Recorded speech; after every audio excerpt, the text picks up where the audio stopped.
Cynthia Moyer Turner now. I served in Morocco 7 from 1966 to 1968. I was stationed in Fez with a number of other volunteers, and all of us were teachers of English as a second language. It was a fascinating time for me. Really enjoyed it.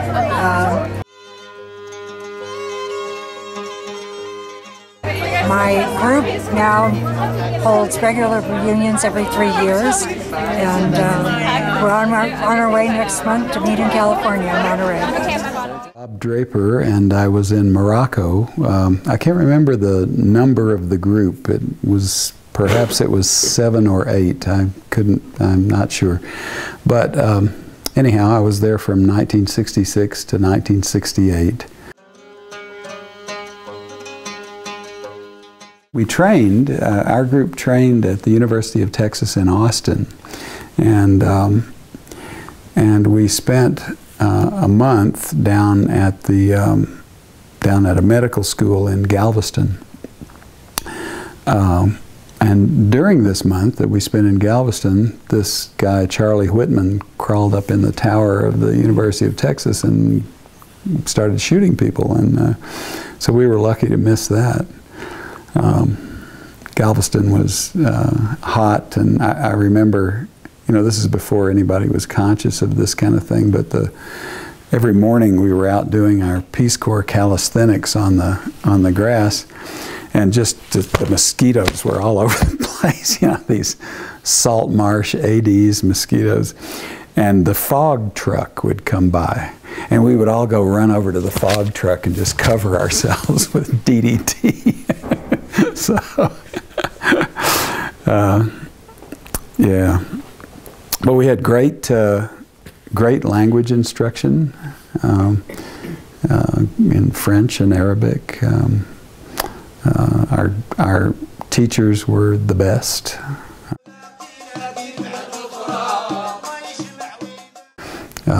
I was stationed in Rabat and worked in the Department of Entomology in the university there in Rabat.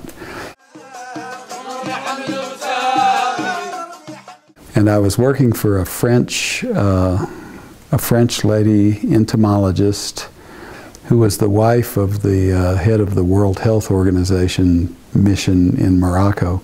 Her name was Hélène Bailly Choumara, and she was a well-published entomologist, and our work over there generated a paper or two. And our routine was that we would go on these collection trips. We had a few regular circuits that we did, and then we went into various other faraway parts of the country. And we would arrive in a village. Traveled with a couple of Moroccan guys and our boss, the doctor, when she was with us. Sometimes she was, sometimes she wasn't. And we would come in and we would hire 3 or 4 guys for $2 a piece, which was a lot of money to them. And they would be human bait for mosquitoes. We would have them roll up their jalabas to their knees and wait in the dark until a mosquito bit, and then capture the mosquito with a test tube, put cotton in it, and keep it alive. And we'd go around and collect from them every hour. One night, our team, went to the edge of a swamp north of Rabat. It was called the Merja Boca, and we had set up our light traps, which was a little Honda generator with a light and a sheet strung between a couple of trees to attract insects of all kinds, including mosquitoes. And we set up our little gear here and there.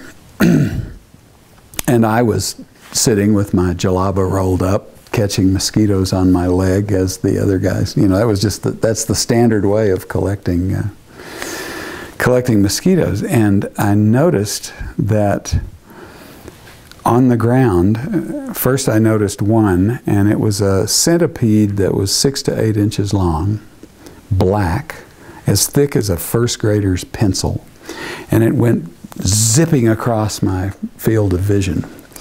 And then I noticed another one, and then I noticed another one, and whenever they met, they would go into a fight to the death, these things. So I'm on this chair, and this biological mayhem is occurring on the ground underneath my feet. And so I got up on the chair and stood there, and then I started to think that what if the generator runs out of gas? I'm not getting down on the ground to go put the gas in the generator. And so I spent a few hours standing on this chair, wondering about the generator and watching this thing going on underneath my feet. And in the morning, we went back to the lab, and I told my boss, I said, "You won't believe what happened." And we went up there, and there were just carapaces, just shells, of the chitinous body material of these beasts, all over the place. But there were no live ones. They were excited. My colleagues wanted to collect them, but so that was a weird night.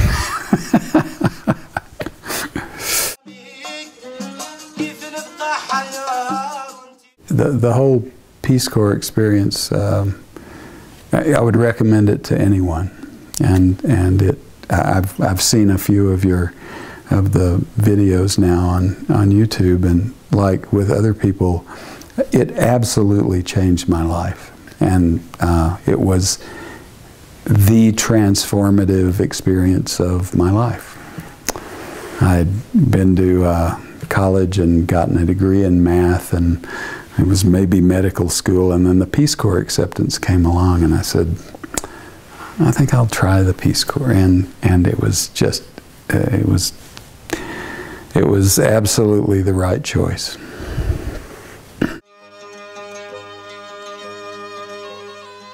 The main fellow I worked with was Lasheb Tammy, and I went back to Morocco a couple of years ago, and he had done his Hajj, his pilgrimage to Mecca, so he's now Hajj Tammy, and he lives in modest circumstances in a little suburb to the north of the capital, and he goes to the mosque 5 times a day, and he's a very mellow guy, and it was very nice to see him again. It had been 35 years since I had seen him, but I was able to find him through the university. I was able to find him. Went to the university to see who was there, if there was any of the old personnel from 40 years ago. And it's funny, Tammy's daughter was working in that department. She had, I don't know, you could say she'd taken his job or whatever. But she goes, "Oh yes, he's my father, and I know right where he lives." And so we were able to hook up that way.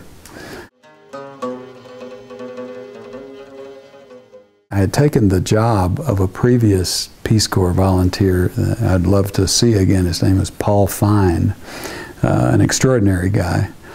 And he inspired me to, because he had done a similar trip, at the end of the Peace Corps gig, I took a ferry around to Abidjan in the Ivory Coast, and went just overland, taxis and trucks and hitchhiking and whatever, up to Bobo Dioulasso and in Upper Volta, and then on up into Mali, and got on a river boat on the Niger River, and went around to Timbuktu, and then grabbed a truck and went north with a big load of sheep up into Algeria, and during that whole time, I didn't speak English for about 3 months, and I came into Algeria and then went west into Morocco,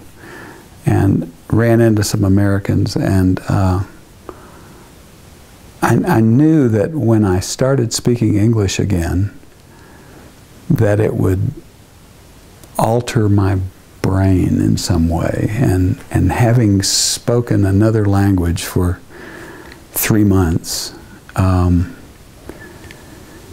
put me in a different mental state.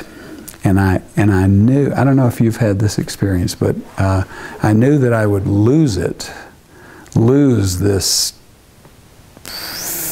I don't know, ethereal feeling or whatever it is that I had when I started interacting with people from my own culture again.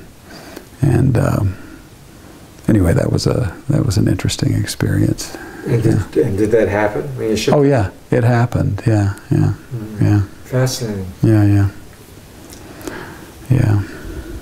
It reminded me of a science fiction story that I'd read about babies before they're verbal, communicating telepathically. Now this is total fantasy, obviously, but they would have this network going, the babies in this science fiction story, and every once in a while they would sense that one of their number had fallen off the web, and the reason why they had fallen off the web was because they had become verbal and started to speak. And it was just that story has always resonated with me because of that experience with the language.